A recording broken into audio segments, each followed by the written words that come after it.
Good morning, I'm Mo Ivory in for Roland Martin. Today on News 1 Now, Ebola in America. What is the line between protecting the public and protecting civil rights? Rock the Bike cycle class fitness sensation Keith Thompson is here for Fit, Live, Win Monday. Plus, R&B diva Chante Moore talks about being a reality star, a mom, and much more in part one of an exclusive two-part interview. And gospel artist J.J. Hairston drops by to talk about his latest album. All of that and more coming up right now on News 1 Now.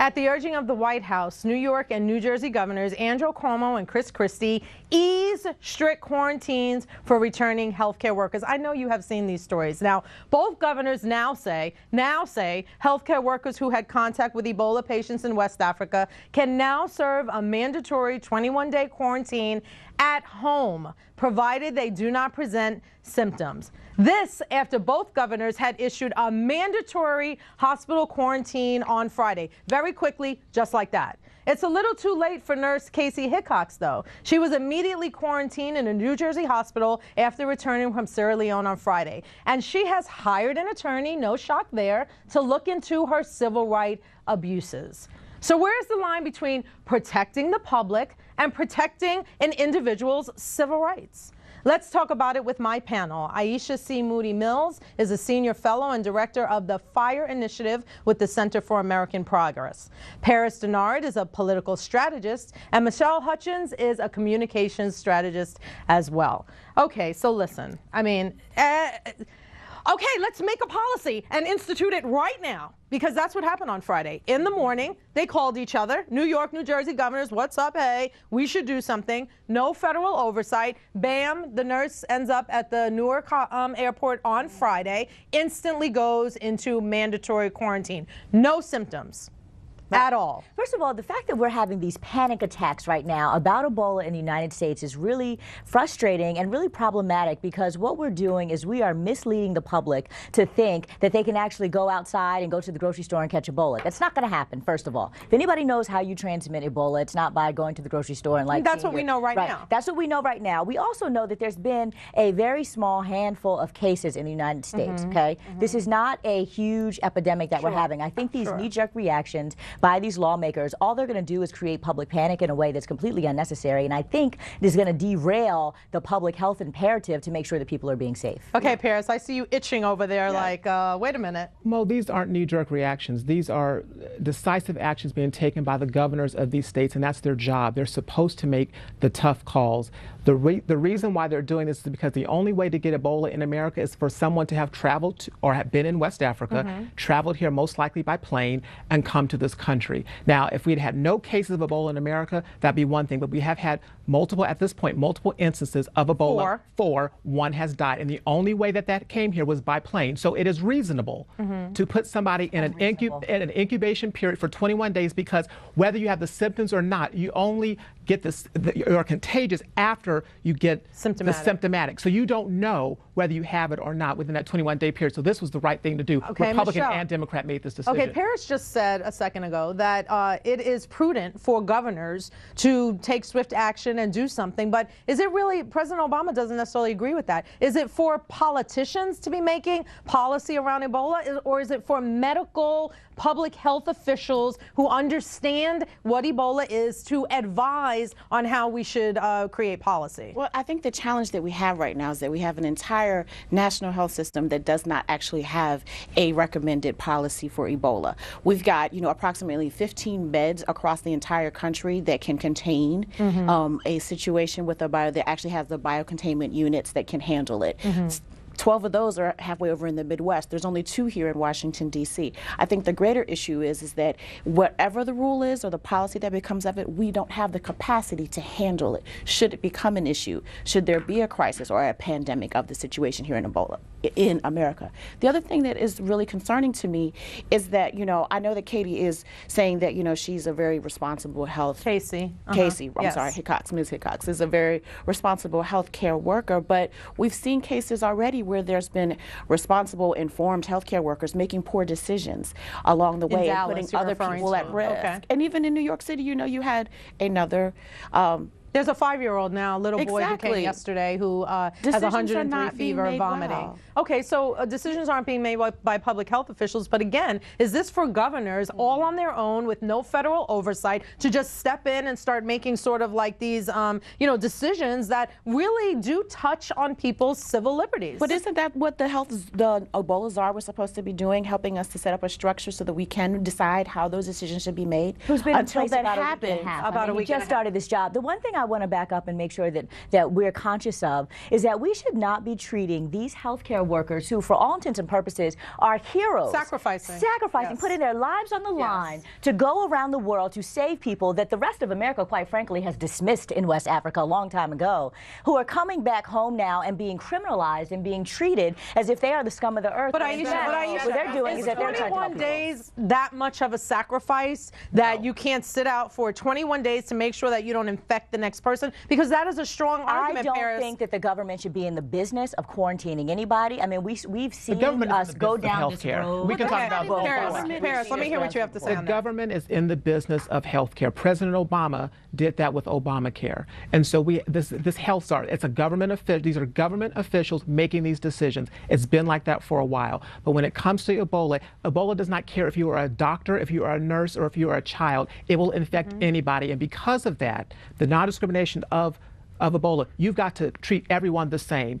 The healthcare worker and the random person that happens to be on the flight that may get infected by someone throwing up on them. And It's no that one serious. agrees. Sure, but It's once not again, criminalization, because, you know, I used to work for the American Red Cross. I actually went to Africa to do measles. When we came back, there's a process and a protocol for when you come back from a country or a place that's at risk. Even here in the United States, when you come back from a disaster like in a flood, there's a process and a protocol for medical and physical evaluation, mental health, because there are risks to the general public when you serve as a first-line worker or a healthcare worker. Sure. So it's not an unusual thing, and it's not a criminal. and what's not unusual is that we're back again having another conversation about people versus politics, Yep. right? It's people versus politics, and that's what it always ends up. Coming up is avoiding the race talk, the key to a successful black sitcom. Some think so. My panel will tackle that next. Pump and pedal your way to good health with fitness guru Keith Thompson. I hope he doesn't ask me to do that. Plus, our exclusive interview with songstress and R&B diva Chante Moore. Also, gospel singer J.J. Hairston will be here to talk about his new album and more. Hit me up with your thoughts on Twitter at News1 or at Mo Ivory or on our News1 Facebook page. It's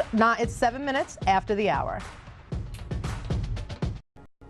Happy Monday morning. It's time for some headlines. The independent autopsy of another St. Louis teen, Vonderick Myers Jr., was released and suggests Myers was running away from officers when he was shot a total of 8 times, 6 from behind. The autopsy, conducted at the request of his family, said it's likely Myers was shot 6 times in the back of both legs. Another shot hit the side of the left leg, shattering his femur, and the fatal wound was to the side of the teen's face. The incident spurred a round of protests similar to those in nearby Ferguson after the fatal police shooting, of course, of 18-year-old Michael Brown. Meanwhile, Amnesty International says the human rights of protesters in Ferguson are being violated by the police. The organization witnessed the violations firsthand while there in August. They've released a statement saying, the vast majority of those participating in the demonstrations have been peaceful, as noted by government officials. However, the responses by state officials and law enforcement to the violent actions of a limited number of protesters have impacted the rights of all participating in peaceful protests. Another student seriously wounded in the shooting at Marysville-Pilchuck High School in Washington State on Friday has died, bringing the death toll to 3, including the perpetrator who took his life on the day of the shooting. The shooter has been, of course, identified as Jalen Freiberg, a popular freshman at the school, which leaves people bewildered. Reports say Freiberg ate lunch in the cafeteria, then grabbed a gun from a black backpack and just began shooting. Freiberg shot 4 students. 3 of the victims remain hospitalized, including 2 who are his cousins. Gone are the days of The Cosby Show, where the discussion of race absolutely never took place. Enter the show Blackish, which we have grown to love in the few episodes, the first all-black ensemble comedy on network TV in 5 years, a show that puts race right front and center. So here's the question. Can a black sitcom have success with race as its primary focus? And if so, do we have to make fun of ourselves to bring the discussion to TV? Let's bring back the panel on this one. Aisha Moody Mills, Senior Fellow and Director of the FIRE Initiative with the Center for American Progress, Paris Denard, who is a political strategist, and Michelle Hutchins, who is a communication strategist. Now, this is interesting because, you know, we watch TV. Listen, I love Blackish. I mean, I'm enjoying it. And yes, I'm laughing at some of the things, and I'm thinking about incidents that, you know, happen or not, the spanking, all of that. But, you know, can we really have a conversation about race on television without talking, you know, without making fun of it in a humorous way? What do you think, Aisha? Sometimes you need satire to be able to, it's kind of like, you know, a spoonful of sugar helps the medicine go down. And I think that we have very serious conversations about race all the time. I'm on a lot of these news programs where we're talking about racial issues in America. Sometimes it's okay to use satire to be a little bit lighthearted, to remind people of the ridiculousness of some of the things that we think and feel, not only about other people, but about ourselves, and the cognitive dissonance that we go through about being a black person in America. I think that's okay. I think it's funny. I think people connect to it and relate to it. I think sometimes they go, they're a little bit borderline when they talk about gay issues and other things, and they need to work on that. But I think it's hilarious, and I think that it is one show. One of the problems we have in Black America is we expect each one of our programs to be everything. And I don't think it has to be everything. I think it's funny, and it is what it is. Paris, you know, to talk about it in laughter and to sort of make fun of ourselves is always an easy way, but does that really talk about the issues? Because to me, you walk away and you go, oh, that was funny and it was cute and it was a great way to do it, but what does it really, does it resolve anything? Does it really go to the heart? I mean, these conversations are hard. When, what you know, Ferguson, any of the, Trayvon, any of these conversations get very heated. Those are the conversations that need to happen. So when we're doing it in a black sitcom way, are we accomplishing anything? Well, no, to be quite honest with you, but I don't necessarily think that that's the role, the goal of the premise behind Blackish. I think what Blackish does is it allows the black community to finally look at the TV and say, huh, that's what we go through. We see these things all the time. But it also is for the wider audience to say, and cause them to think, like, There are black families like that? There are successful black families who go through these things. Maybe, how do I interact with them? Have I done this?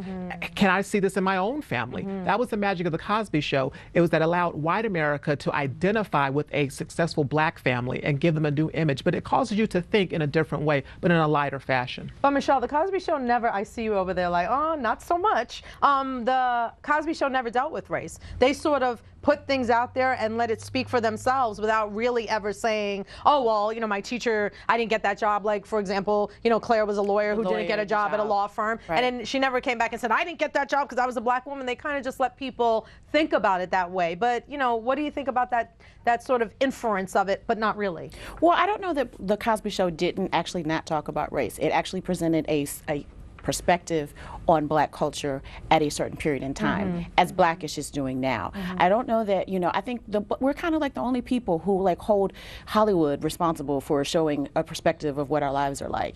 Friends was never created as a show to talk about, you know, here's the white experience. It was kind of weird that they only had 2 black people in New York City, but that's a whole nother issue we're not going to talk about. But I really think that we're holding Seinfeld, another good example. Of it. Yeah, like black people don't go to coffee shops and talk. Exactly. But anyway, go ahead. we're holding, Hollywood responsible for something that is not really their responsibility. It's entertainment. I was in college. I learned in my very first freshman broadcasting class that television exists to bring advertisers to consumers. That's the whole purpose. Blackish does it in a very interesting and unique way that we've not yet seen before. But it doesn't mean that, somewhere along the way there should be this whole conversation and commentary and we should be having CBC Foundation meetings about it. That's just not the case. It's going to be a whole topic at the next caucus. The Blackish Summit. I promise you. Yeah, the Blackish Summit. But you say that we shouldn't hold TV responsible like that, but we watch so much TV, right? And we do, so many of our kids and even adults take those images and begin living them in real life. So, hence the reality shows and what that has all caused. So, I mean, I hope that if Blackish does anything, or if the Cosby Just Show did anything, it makes people want to rise up to a higher level. Absolutely. Well, right? salute to ABC for, everything you're saying is absolutely correct. It's television, it's media that actually shifts culture. It's not politics that shifts culture. Right. The way that people come into our homes every day and they teach us about the world. And I say kudos to ABC through Shondaland, through Blackish, through ABC Family that has some amazing programming, and just bringing the diversity of images onto the small screen. Totally. That's what it's about. It's about seeing us in all of our glory. Paris, that's a celebration, and I agree. And I thank you guys so much for coming today. Total fun conversation. Coming up, ready for some high-powered fun guaranteed to get you in shape? Keith Thompson, owner of KTX Fitness, is here to take you for a spin on this Fit, Live, Win Monday. Chante Moore breaks down motherhood, life as an R&B diva LA, and the secret to longevity in the music business. Plus, if you love gospel music like I do, you do not want to miss JJ Hairston later in the show. Hit me up with your thoughts on Twitter at News1 or at Mo Ivory or on our News1 Facebook page. It's 19 after the hour.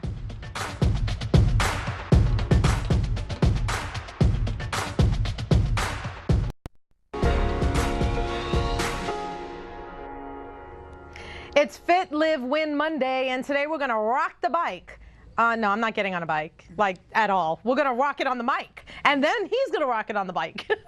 The Hip Hop Infused Thrill Ride isn't your average cycling class at all. Keith Thompson is the brainchild behind the popular class. He joins us to talk about his journey to health and wellness and why he wants you to join him. Hi, Keith. Hey, how are you doing today? I'm good. How are you? I'm great. I'm great. Okay, so tell me all about this class you came up with, because I am one of those people that has to be completely convinced to exercise. I don't want to exercise. I don't like sweating. I'm too tired, and I prefer to catch up on all my shows that are on DVR. So how is this class going to get me up and moving? How is KTX going to get you up and moving? Okay, first of all, everybody, Keith taught, just so they'll have a perspective of why your voice is hoarse. Right. You taught 15 classes yesterday. The mic went down, and so you were doing all of that with just your voice. So everybody, excuse his hoarseness, but he has a wonderful reason for being hoarse like this. So go ahead. Absolutely. Why you would want to do this class? Because it's fun, energetic, high energy, and it will change your entire life. That's why. Okay, and so when you were thinking about putting this class together, what did you think would make it different? I see it, and you are a bundle of energy. What did you think would be different about this versus sort of, all the things that are already out there? What's different about KTX Fitness is at any given time, I just do whatever comes out. If I feel like I want to take you off the bike and let you dance, you can dance. If you want to dance on the bike, you can. And we have hip hop music. It's just fun. It's very different. No class is ever the same. Okay. No class is ever the same. Okay, so when you are talking to black women who, traditionally we have all the issues with exercise that are not new, right? We don't want to mess up our hair. We don't, want to go, like, I don't really love the whole taking a shower at the gym thing and, all of that. So, what do you say to women to get them motivated to want to, start coming? Because this is a kind of class that, doesn't have to feel like an exercise class, right? What do you say to them to get them motivated to come? What I really say is, I really don't have to say too much. Everyone's seen the video. Okay. So most people, they see the video and they want to come just because they see the video and they see how fun it is. They see the dancing, they see all the energy in the room. So really, I don't really have to sell the class. The video has already done that. Okay, so the video speaks for itself, and there you go. It gets the room filled up. So what about what does it do for weight loss? Because most of us think to ourselves, well, if I'm going to put that big effort in, we definitely want to be healthy, right? We want to look good, but we want to lose weight and shed pounds. So what about that aspect of it? That's what separates KTX Fitness from any other workout. You're gonna have a good time, it's fun, and at the same time, you're gonna lose weight, burn calories, and get fine at the same time. Okay. I speak for myself. My journey is individualized spoken. I come from almost 300 pounds. I'm currently 196. Okay. And I have people in my class that have lost almost 100 pounds in 1 year. You can burn 5 to 7 pounds off a week if you follow me every day, Monday through Sunday. So the class speaks for itself. And so what about eating? I mean, eating has to definitely be a component of that. So are you able to also advise, you know, your, you don't really have people that come to your class. You sort of have a movement of people that follow you. So what have you told them about healthy eating? Healthy eating is very important. We all know healthy eating is 90% of the journey. You can work out all day long, but if you're not eating correct and drinking properly, you're not going to get the results. So I do not advise people what to eat. I just tell them that they should eat healthy because I'm not a nutritionist. I'm a cycling teacher. So I don't really get into the habit of giving people meal plans, but I do educate them that they have to eat correct. Eat correctly. And so when did you start to notice that this class was becoming a movement around you, and you know, you were having these sold out, you know, environments? When did that begin to happen? Currently, I've been doing KTX Fitness for about 5 years in Atlanta, owning my own business. I've always had a full class in Atlanta and an overflow. About 8 months ago, one of my students, Alicia Hall, shared one of my videos on Facebook, and I woke up the next morning, and when I looked on my Facebook page and saw people talking to me in Russia, Chinese, I love it. That's when I realized that it is real now. Right, so now you realize that your video went viral just overnight like that. So is social media now a huge part of your, you know, platform for letting people know about your movement? Totally. Social media have played 100%. My students, they share the videos.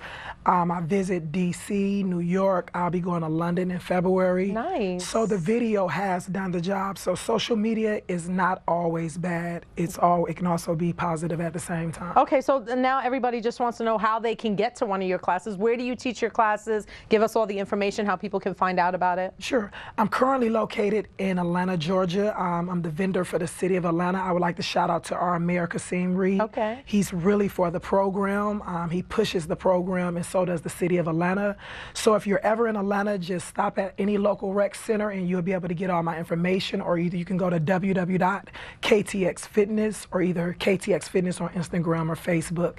And we're also traveling. I start my tour, so every month, 3 weekends out of a month, I'm in a different state. So, and you would just look for that information on my website. Now give it one more time. www.ktxfitness.com. And what about, just one last question, what about personal training? I mean, it seems that that would be the next step because, you know, a person like me who doesn't really love the gym environment might want to call for personal training. What do you offer in that area? At KTX Fitness, I'm not a personal trainer. I'm a cyclist teacher, but you can get everything you need at KTX Fitness. I have one of the best top trainers in Atlanta, which her name is Vaughn. She works under me. I've trained her.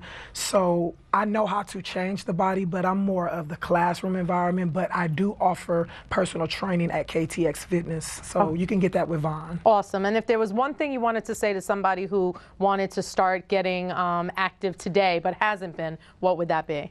I would tell them to at least try KTX Fitness one time. Don't be intimidated. Come, it's fun. It will change your life. Once you taste KTX Fitness, you're not going to ever want to taste anything else.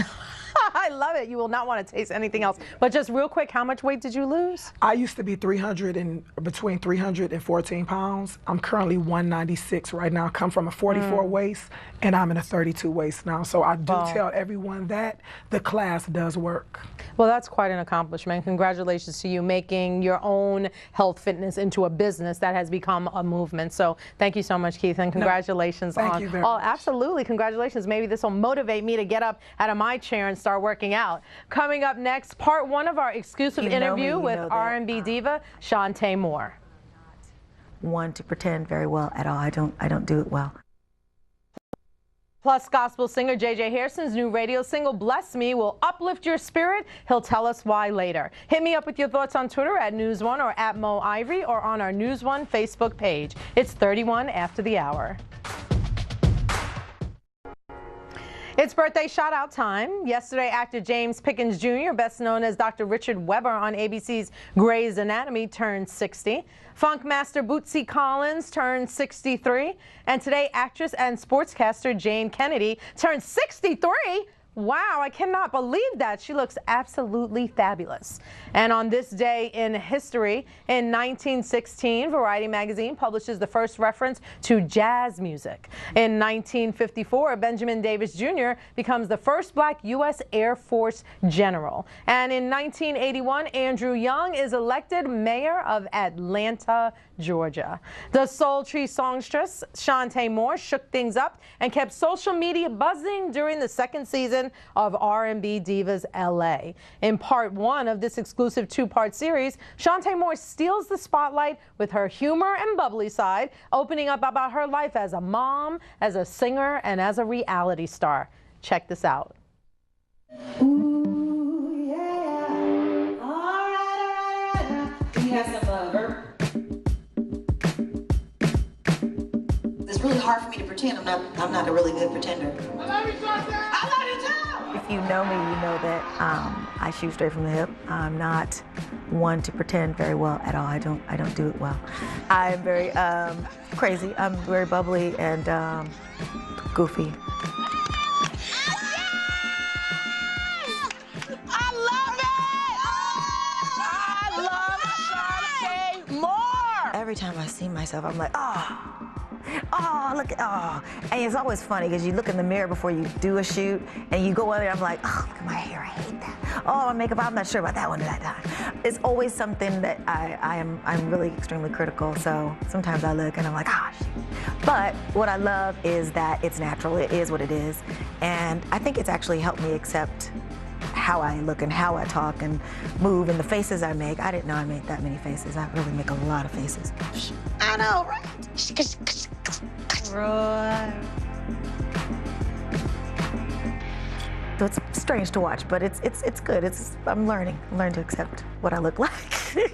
There's a whole lot going on in everybody's lives that you bring here and you try to leave it out there and you come up here and you smile. When we're filming R&B Divas, it's really busy. Usually it's about 3 or 4 scenes. You have to be beautiful. That's the hardest part. It's trying to get cute every day. My face doesn't like that every day. Makeup every single day is burdensome. That's the other thing about beauty. You don't need makeup every single day. Put a little eyeliner on, some lip gloss, and move on. The marks, they're there, and you turn It's a balancing act. It really is. It changes and shifts, and I think that's part of every person, especially mothers. We're caretakers, so. I know that mothers, we give and give and give and give so much. Yeah. But we give so much that we forget sometimes that we need. We give so much because we know our children need it, our husbands need it, the job needs it. As soon as you have a child, you know that nothing else is more important than your kids. My mother was a giant stickler, and I had been out dancing and partying, and my mother was like, go in there and wash your makeup off your face. I was like, oh, I'm too tired, I don't feel like it. I don't wanna. She was like, girl. And she went in the bathroom, she got one towel with some soap on it, she wet it, put some soap on it, and another dry towel, and she washed my face while I laid on the couch. She was like, hold on one second. You're gonna make something out yourself one day. She washed my face for me and fussed as she cleaned it. And I was like, I love you, mommy. She's passed on now. It's been, 18 years, 19 years now. But I remember how she just spoke life to my career and my life. She really believed in me before anything ever happened. Now, y'all think it's just coming to see a show. This is work. This is my job.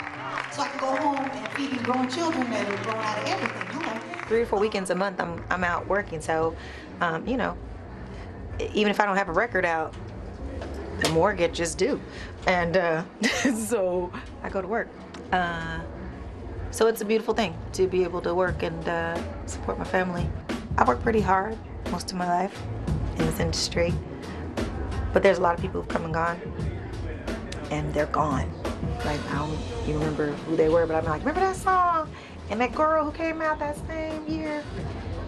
The fact that I get to do this for a living and pay the rent and be happy, it's a good thing. Hello? Are you there? Yes, I think I'm better at doing what I do. Easier is a relative term. I think the more recognition there is, the more responsibility there is. I would like to have that problem of being too famous and too rich to go, oh, I just have too many things to do. So anyway, but this is really serious, for real. I'm making light of it because joking is good.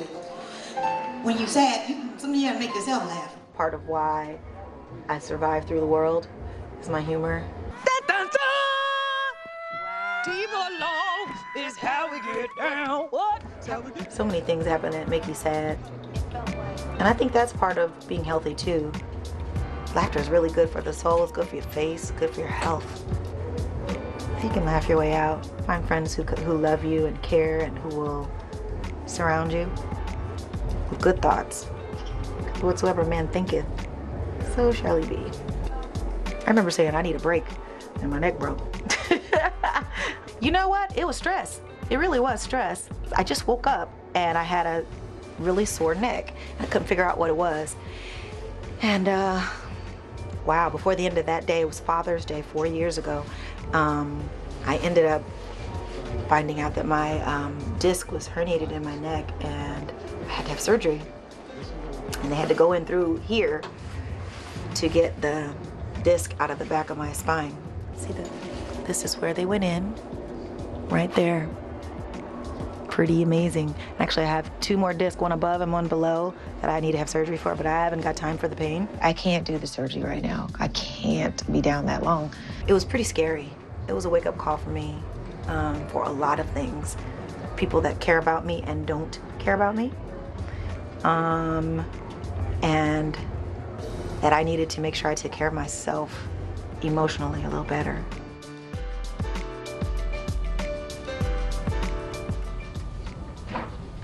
Wow, what an amazing story. I know many women can really relate to Chante not being able to schedule a surgery or a medical procedure because of not being able to take time from your busy work schedule.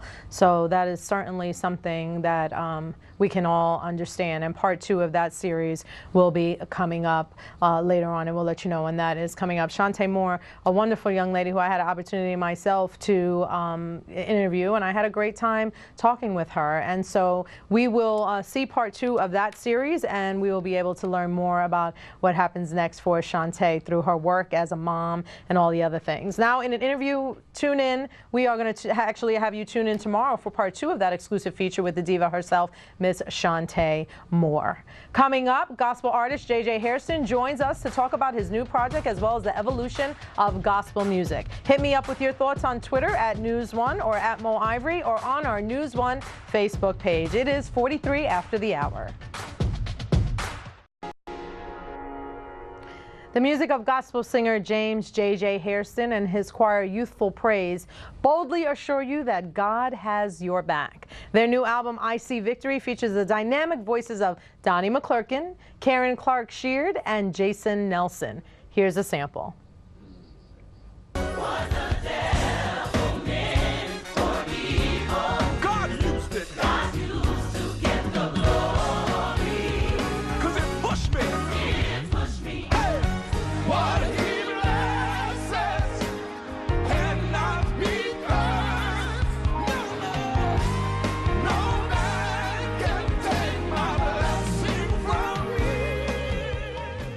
J.J. Hairston joins us to talk about the new album and more. Welcome, J.J. Well, thank you so much. I'm honored to be here with you. So where was that video that we saw? That was at the live recording that we did in Bloomfield, Connecticut. It's a church I serve at their First Cathedral in Bloomfield, Connecticut. We had an awesome time. Wonderful. It looks like you had an awesome time. So tell me about the meaning behind your new album, I See Victory. Well, it actually comes from a Bible scripture, Joshua 6:2, where God told Joshua, see, I've given you the land of Jericho. But really, my theme is sometimes we have roadblocks or things in our way, but we have to see or believe something different than what we actually see with our minds, our actual eyes. So sometimes you have problems or difficulties that you're facing, but in spite of that, you have to believe for something greater. Absolutely. I mean, that, that's something that we all go to church every Sunday hoping to get that so that we can, take that and use it during our week, because our weeks become so filled with so many things. So I mean, keeping that in mind, the victory at the end is something that can help us go,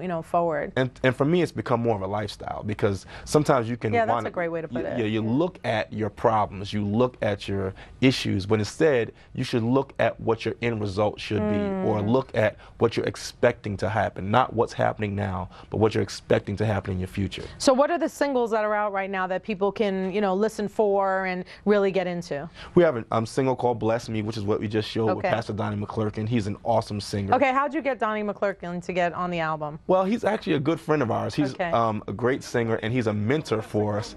So he's always telling me how to sing. Okay. So that sounds like Donnie. Exactly. I said, so you're going to tell me how to sing with me. Right. So we got him on his record, and a song called It Pushed Me with a guy named Zebulon Ellis from BET Sunday's Best.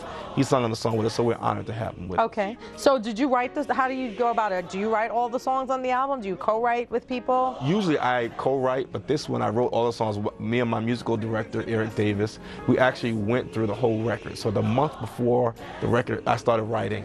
I started just listening to a lot of Bible scriptures and just thinking. I didn't want to listen to any music because it'll wind up making you rewrite someone else's song. Okay. So I just listened to scriptures, and it just kind of went as a process from there. Okay, so that's sort of your creative process, to get quiet and to just read scripture and get the music out of your head in order to be able to write. That's right. Oh, well, that's interesting. So in your life, did you always want to be a gospel singer? Definitely not.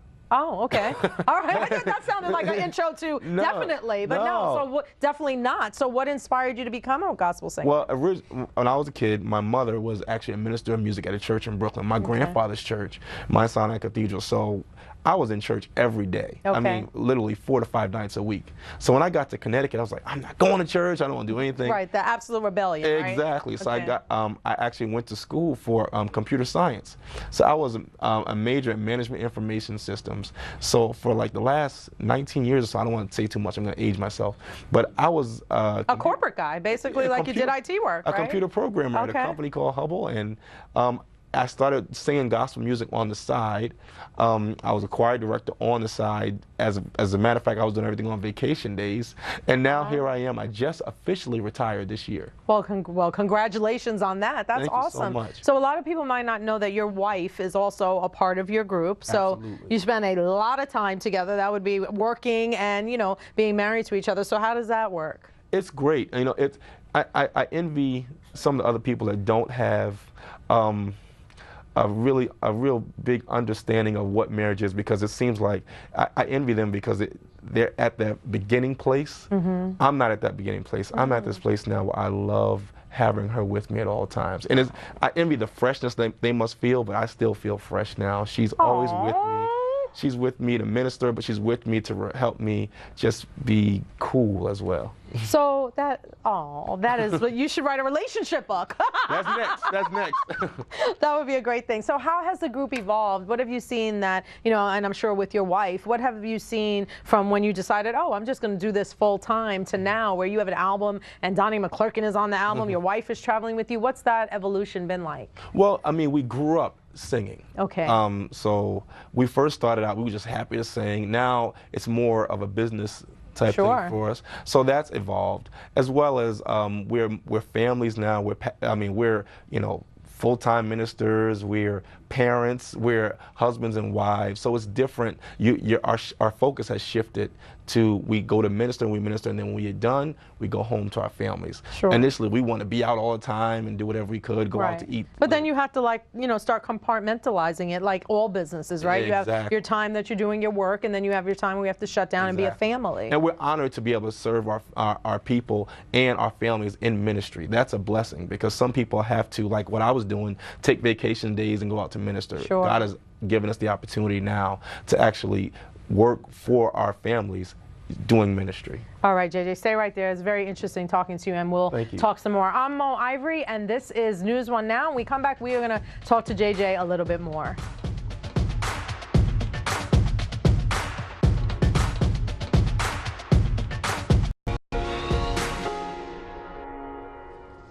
Jasmine Simpkins catches up with the first ever black professional dancer on Dancing with the Stars, Kiyo Motsepe. Take a look. Spunky, full of personality, and smooth on the dance floor are all ways we describe Dancing with the Stars' newest professional dancer, Keo Matsepi. The 24-year-old is the show's first black professional dancer, and we sat down with him to talk about his big move to American TV. Everybody's so different, and I'm obviously bringing something different to the show, that's why I'm on the show. So for me, it's very important and it's very big that I do what I love and I keep doing what I do every day, so which is good for me. Keo and his dancing partner, Olympian Lolo Jones, were the first couple eliminated, but it's not cooling his heels. It was bad, it was good. I felt sorry for her to go because I knew if she goes, I'm still going to be in the show. And Keo has definitely made a splash. So with all his success, does this mean he will be leaving the ballroom for the big screen? If I get the opportunity to do like TV work and, you know, yeah, so many things, I'm open for that. You can still check out Keo on Dancing with the Stars. For Hip Hollywood and TV One, I'm Jasmine Simpkins. Well, he is definitely in tip-top shape, so definitely you can check out Keo on ABC's Dancing with the Stars every Monday at 8 p.m. Eastern and 7 p.m. Central Time. We are still here with gospel artist J.J. Hairston, and I've been having such a good time talking to you. And so I know that your second single called Push Me is also out. So tell me a little bit about, you know, that name. Push Me obviously sounds like, you know, push me towards greater things, push me, you know, Absolutely. Is that what it meant? It absolutely means that. Sometimes we go through different situations and we don't realize that those things push us to where God wants us to be or where we need to be. Sometimes we find sickness or problems as negative things, but in the end, they're pushing us to where we're going to be in the future. Yeah, and I mean, don't you think a lot of times when you're ministering that people are in their own way pushing against what is really trying to push them towards being their better self? Absolutely, and that's what we're hoping this music does. It changes their focus or changes their idea or perception of what they're going through. Sure. Because, you know, if you're going through a problem, you're going through sickness, it's these things that can help us get to that place of, okay, let me look at this differently. Maybe this is going to help me in the long run. Sure. So one final question. You've worked with some greats. You know, we saw you here with Donnie McClurkin. Who are the gospel artists that you haven't worked with that you would love to work with? I'd love to work with Israel Houghton. He's one of my favorite worship leaders. Fred Hammond as well. And then there's a non-gospel artist, Jasmine Sullivan. I'm putting it out there now. Jasmine, I love Jasmine Sullivan. She has a beautiful single out right now. That's voice. amazing. I'm putting it out there, Jasmine Sullivan. Jasmine, if you ever want to sing gospel music, I am ready. I know you've done it in the past. So great. Oh, could you imagine? Yeah, she's I put it out there. It's out there on TV One. All right. Well, Jasmine Sullivan, he wants to turn you into a gospel artist. So that is a wonderful thing. JJ, thank you so much for coming. Thank you. And you know, you did good luck with your project, and I'm so happy. It's out now. It's out today. Everybody, it's out today, and make sure you pick that up. Tomorrow on News One Now, winner of The Voice, Tessa Ann Chin, joins us live in the studio. Be sure to go to newsonenow.com for more stories and updates. You can follow me on Twitter at Mo Ivory or friend us on the News One Facebook page. Thank you so much, everybody, for tuning in today, and we will see you tomorrow. Have a great afternoon.